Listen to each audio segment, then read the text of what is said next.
Anxiety दो तरह की होती है, एक अटैक की सूरत में आपके पास आती है और दूसरी आपके साथ लाइफ टाइम रहती है, तमाम ज़िंदगी रहती है अगर उसका हल ना निकाला जाए तो।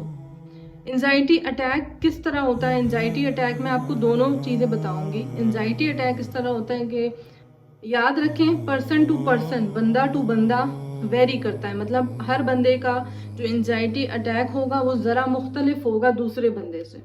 आजकल बहुत कॉमन होता जा रहा है। एंजाइटी अटैक कुछ लोगों पर इस तरह आता है कि उनकी ये पलकें उनको भारी फील होती हैं, उनको अपने कंधों पर बोझ महसूस होता है और उन्हें महसूस होता है कि उनके हाथ पांव ठंडे हो रहे हैं और आहिस्ता आहिस्ता उनकी सांस निकल रही है, उनकी हार्ट बीट इरेगुलर हो जाती है, जिसकी वजह से उन्हें डर लग रहा होता है। कुछ लोगों को महसूस हो रहा था शायद जलजला आ रहा है, शायद ये घर हिल रहा है या शायद मैं हिल रहा हूँ, लेकिन वो कहते हैं कंफ्यूज्ड सी फीलिंग होती है।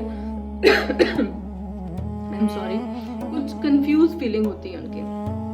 हर बंदे का एंजाइटी अटैक एक तरह का नहीं होता, ये भी याद रखें। बहुत सारे लोग जो मेरी वीडियो देख रहे हैं उनका एंजाइटी अटैक मुख्तलिफ भी हो सकता है, लेकिन जो ज़्यादातर हैं वो ये वाले सिम्टम्स बताते हैं। अच्छा, कुछ लोग नमाज में जब सजदे में जाते हैं तो जब वो एंजाइटी पेशेंट होते हैं तो सजदे में जाते वक्त उन्हें एक प्रेशर महसूस होता है। वो प्रेशर कभी कभी माथे पे होता है, कभी कुछ लोगों को बैक की साइड होता है। डिपेंड करता है कि आपकी बॉडी के अंदर जो डेफिशिएंसी है वो कहाँ पर ज़्यादा है। आपके नेक मसल्स हो सकता है कि कमज़ोर हो सकता है कि आप जहनी तौर पे आपका दिमाग थोड़ा सा कमज़ोर हो। तो जहाँ जो चीज़ आपकी बॉडी में कमज़ोर होगी वो सबसे ज़्यादा एंजाइटी को अपनी तरफ खींचेगी। तो वो एंजाइटी अटैक की सूरत में भी आता है। कुछ लोगों को एंजाइटी लाइफ टाइम होती है। लाइफ टाइम एंजाइटी ऐसी होती है कि अगर आपसे कोई बात कर रहा है आप बात नहीं कर पाएंगे, आप फोकस नहीं कर पाएंगे, थोड़ा सा कंफ्यूज रहेंगे, थोड़े से कंधे बोझल लगेंगे। जब वो आपसे बात करेंगे आप उनकी आंखों में आंखें नहीं डाल सकते। कुछ लोगों को एंजाइटी रहती है लाइफ टाइम। अब ये क्यों है, किस वजह से है? बहुत सारे लोग सहमत नहीं करेंगे, लेकिन एंजाइटी का ताल्लुक है एनवायरनमेंट से और आप किस तरह की फैमिली में रह रहे हैं। और बहुत सारे लोग अगेन ये बात मेरी जो है वो उससे सहमत नहीं करेंगे, लेकिन एंजाइटी का ताल्लुक जॉइंट फैमिली सिस्टम से भी है। अगर आप अपनी ज़िंदगी में जॉइंट फैमिली सिस्टम में रह रहे हैं तो हो सकता है कि आपका बच्चा 80% चांसेस है कि आपका बच्चा एक एंजाइटी पेशेंट बन जाए। तो ये चीज़ एंजाइटी की जॉइंट फैमिली से आती है, क्योंकि अपना माँ बाप, अपने बहन भाई आपको इस कदर तंग नहीं करते जितना किसी और का माँ बाप और किसी और के बहन भाई आपको तंग करेंगे, आप पे कमेंट करेंगे, आपके बच्चों पे कमेंट करेंगे। जो लोग जॉइंट फैमिली सिस्टम में रहे हैं, पले बड़े हैं, वो ये चीज़ महसूस कर सकते हैं। और कभी कभी आपका अपना माँ बाप भी आपका दुश्मन बन जाता है। और यकीन माने कि जब तहकीक की जाती है, रिसर्च की जाती है, तो पता चलता है, हमारे बहुत सारे साइकियाट्रिस्ट ने रिसर्च की तो पता चला कि जो अपने माँ बाप भी जो दुश्मन बन जाते हैं आपके, तो उनका भी लिंक होता है जॉइंट फैमिली से। क्योंकि आप इकट्ठे रह रहे होते हो तो आपके माँ बाप के ऊपर भी एक जो प्रेशर होता है बाकी लोगों का, लोग क्या कहेंगे, वो प्रेशर जो होता है, उस प्रेशर की वजह से वो जितनी उनके जहन में, जिसको हम खुन्नस कहते हैं, जमा होती है, तो वो अपने बच्चे पर निकाल देते हैं। अपने बच्चे पे गुस्सा निकाल देना, अपने बच्चे को डांट डपट कर देना और अपने बच्चे से हर वक्त बदतमीजी से बात करना, हर वक्त गुस्से में बात करना। इस वजह से आपका जो बच्चा है वो आहिस्ता आहिस्ता बड़े होते होते होते वो एक एंजाइटी डिप्रेशन का पेशेंट बन जाता है। कुछ लोगों का ताल्लुक जॉइंट फैमिली से नहीं होता और वो लोग भी डिप्रेशन के और एंजाइटी के शिकार हो जाते हैं।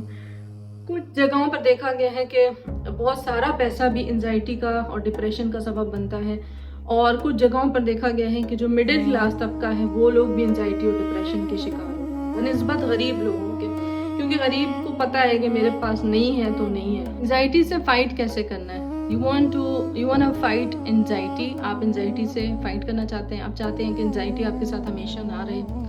जिस टाइम आपको एंजाइटी अटैक हो, ये सिर्फ अटैक वाले लोगों के लिए बता रही हूँ, उसके बाद लाइफ टाइम जिन लोगों के साथ एंजाइटी है उनको भी बताऊंगी। जिन लोगों को एंजाइटी अटैक महसूस हो रहा है, हाथ पांव ठंडे हो गए हैं, हाथ पांव कांप रहे हैं और उसके अलावा उनकी आंखें बोझल हो गई हैं, प्रेशर महसूस हो रहा है, याद रखें जिस्म में जहाँ भी सबसे ज़्यादा कमी होगी, डेफिशिएंसी होगी, कहीं पे मसल लूज होगा, एंजाइटी अटैक सबसे ज़्यादा वहीं पर महसूस होगा।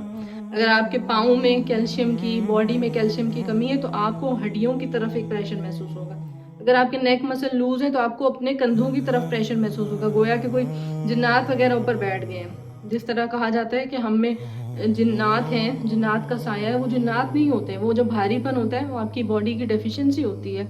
जब एंजाइटी अटैक होता है तो सबसे ज़्यादा उसी जगह पर आपको अटैक महसूस हो रहा होता है जहाँ पे आपकी बॉडी के अंदर कोई कमियाँ होती हैं, जो कि खुराक की वजह से ज़्यादातर होती हैं। कुछ लोगों के अंदर कमियाँ बाय बर्थ होती हैं, पैदाइशी होती हैं। तो अगर आपने एंजाइटी अटैक को सर्वाइव करना है, जिस टाइम आपको अटैक आ रहा हो, तो सबसे पहले ये चीज़ सोचनी है कि ये अटैक लाइफ थ्रेटनिंग नहीं है, ये जानलेवा नहीं है। इस अटैक से आपकी जान नहीं जाएगी। ये जो भी आपको अभी महसूस हो रहा है ना, टेम्परेरी है। उससे फाइट करने की जगह उसको बर्दाश्त करें। ये चीज़ सोचें कि ये हमारा टेम्परेरी एक अटैक है, ये जानलेवा नहीं है, ये हमेशा नहीं रहेगा, ये लाइफ टाइम अटैक नहीं है, ये लाइफ थ्रेटनिंग नहीं है, इससे हमारी ज़िंदगी पर कोई असर नहीं होगा। आपने उस अटैक को एब्जॉर्ब करना है। ये नहीं सोचना कि मैं कैसे रहूं, अब तो मैं जिंदा नहीं रह सकती। अपने फ्यूचर का सोच लें, अपनी नस्लों का सोच लें।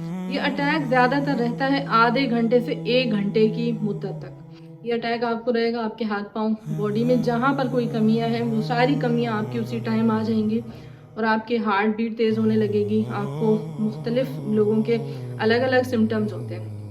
आपने खुद को रिलैक्स करना है और आपने उस अटैक से फाइट कैसे करना है। एक जगह चुपचाप बैठ जाएं।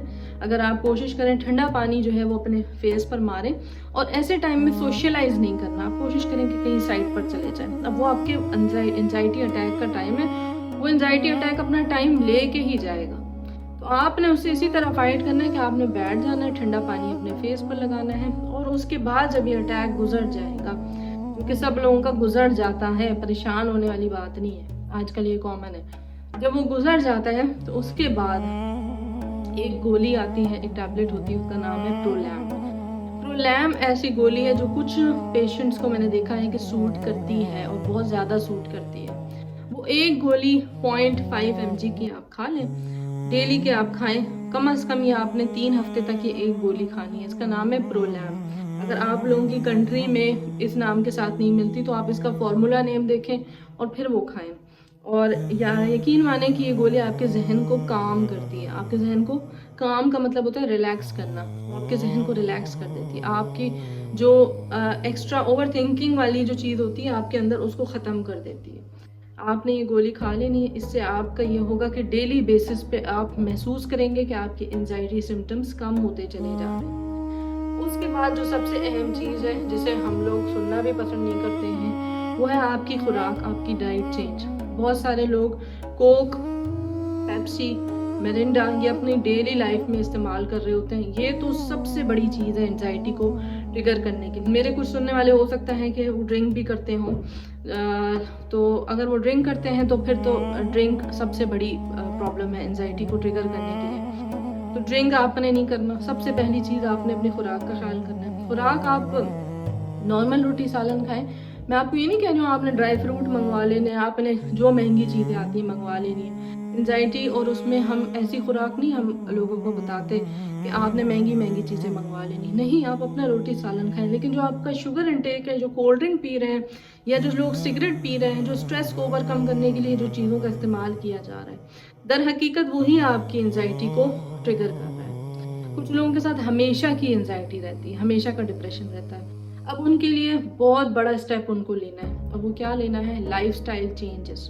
लाइफस्टाइल चेंजेस में जो सबसे बेसिक होता है उसमें ये भी होता है कि आपने अपनी जगह से मूव करना है। आपने उसी जगह पर नहीं रहना जहाँ पर आपको एंजाइटी का प्रॉब्लम हो रहा है। आपने वो जगह मूव करना है, आपने वहाँ से आगे निकलना है, वहाँ आपने हिजरत करनी है बेसिकली। ये बहुत बड़ा स्टेप होता है। आप जहाँ पर रह रहे हैं तो वही आपका जो सराउंडिंग होता है ना, जो आपका माहौल होता है, वो आपको ट्रिगर करता है, वो आपकी एंजाइटी को और भी ज़्यादा, डिप्रेशन को और भी ज़्यादा बढ़ाता है। क्योंकि वही लोग हैं जो आपके आसपास के लोग हैं, वो आपकी एंजाइटी को और ज़्यादा बढ़ाते चले जा रहे हैं। तो आपने हिजरत करनी है, आपने मूव करना है। ये सबसे मुश्किल स्टेप है, लेकिन अगर ये आप करेंगे तो आप यकीन माने कि आपके लिए आसानी होगी। मुझे शादी से पहले डिप्रेशन का प्रॉब्लम था, शादी से पहले मुझे डिप्रेशन था।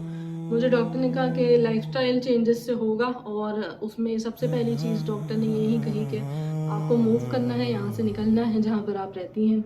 और जब मैंने मूव किया और मेरी शादी हुई तो अल्हम्दुलिल्लाह मेरा एंजाइटी रिड्यूस हो गया, ऑलमोस्ट 90% 95% ख़त्म हो गया। कभी कभी ट्रिगर होता है, मेरे साथ एक लाइफ में एक प्रॉब्लम गुजरी थी और मेरी बेटी की डेथ हुई थी, तो उन दिनों मेरा ये जो अटैक है ये बढ़ गया था, बहुत ज़्यादा बढ़ गया था। और उस अटैक में मैंने ये प्रोलैम टैबलेट का इस्तेमाल किया और इस टैबलेट ने मेरे जहन को काम रखने के लिए, सुकून से रखने के लिए इसका बहुत बड़ा रोल है। इसलिए मैं काफ़ी लोगों को ये टैबलेट रिकमेंड करती हूँ, क्योंकि मेरे ज़्यादा पेशेंट जिसने सर्वाइव बहुत मुश्किल से किया था और जिस पे कोई गोलियाँ कुछ भी असर नहीं कर रहा था, तो मुझ पे ये फार्मूला असर किया था। आई होप और मेरी दुआ है कि हो सकता है कि आप पे भी शायद ये फार्मूला असर कर जाए। मैं इसका नेम भी नीचे मेंशन कर दूँगी, प्रोलैम इसका नेम है। 0.5 mg आप डेली की इस्तेमाल कर सकते हैं, लेकिन सिर्फ तब तक करनी है, अपने आप को यूज़ टू नहीं बनाना, सिर्फ तब तक करनी है और अपने डॉक्टर से लिखवा के करनी है जब तक आपको ये प्रॉब्लम है, क्योंकि कुछ चीज़ों का हल मेडिकेशन होता है। लाइफस्टाइल चेंजेस भी होती हैं, लेकिन कुछ चीज़ों का हल मेडिकेशन से भी हल हो जाता है, सॉल्व हो जाता है। तो एंजाइटी और डिप्रेशन में आपने घबराना नहीं है। बहुत सारे लोग ये वीडियो इसलिए ओपन कर रहे होंगे कि शायद उनको दीन में कुछ मिले कि एंजाइटी और डिप्रेशन से कैसे फाइट करना है। तो दीन में ऐसा कुछ नहीं है कि हम एंजाइटी से और डिप्रेशन से हम फाइट करेंगे। दीन तो हमें एक तरीका बताता है कि अपनी ज़िंदगी को ऐसे गुजारना है, और आप अपनी ज़िंदगी को वैसे गुजार रहे होते हैं, लेकिन ये जो आसपास के लोग होते हैं ये आपका एंजाइटी और डिप्रेशन ये उसको ट्रिगर करते हैं, कोशिश करते हैं आपको तरह तरह के नामों से पुकारने की, आपके बच्चों को तरह तरह के नामों से पुकारने की, आपका मजाक उड़ाने की। जो चीज़ आपको लगता है कि मेरे अंदर सबसे कम है, या मैं जॉबलेस हूँ, या मैं खूबसूरत नहीं हूँ, या मेरा रिश्ता नहीं हुआ, या मैं नाकाम हूँ, तो वो लोग तो उन्हीं चीज़ों को बार बार आपके सामने उसका जिक्र करते हैं ताकि आपको अपना आप कमतर महसूस हो। और एंजाइटी या डिप्रेशन हमारा दीन से रिलेटेड नहीं है, लेकिन हमारे जो आसपास के लोग हैं उनकी पूरी कोशिश होती है, वो जो एक नेगेटिव एनर्जी होती है हमारे आसपास, उनकी कोशिश होती है कि आपको मरीज़ बना दें। तो आपने उनकी वजह से मरीज़ नहीं बनना, आप अपना एक स्पेस बनाएं, आप अपना एक बाउंड्री बनाएं, तो इंशाल्लाह उससे आपको एंजाइटी डिप्रेशन नहीं होगा, हो भी रहा है तो ख़त्म हो जाएगा।